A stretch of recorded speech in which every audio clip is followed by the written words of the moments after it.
الحمد لله الذي أحاط بكل شيء علما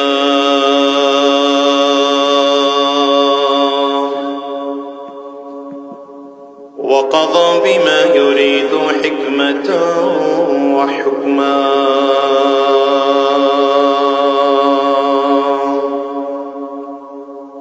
وأنعم بالنعم ابتلاء وامتحانا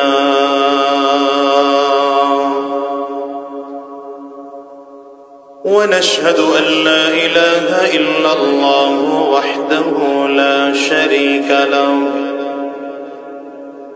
ونشهد أن محمدا عبده ورسوله اللهم صل على محمد وعلى آله وصحبه وسلم تسليما كثيرا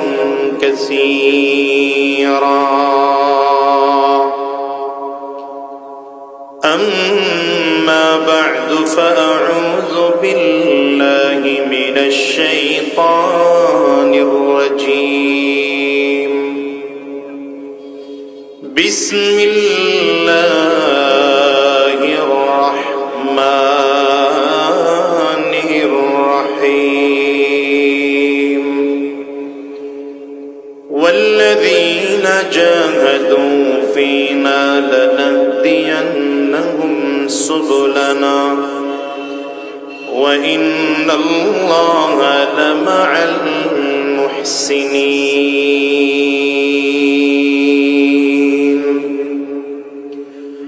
صدق الله العظيم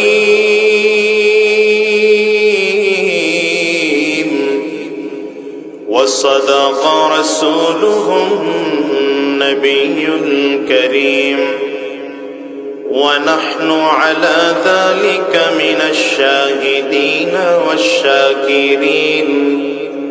والحمد لله رب العالمين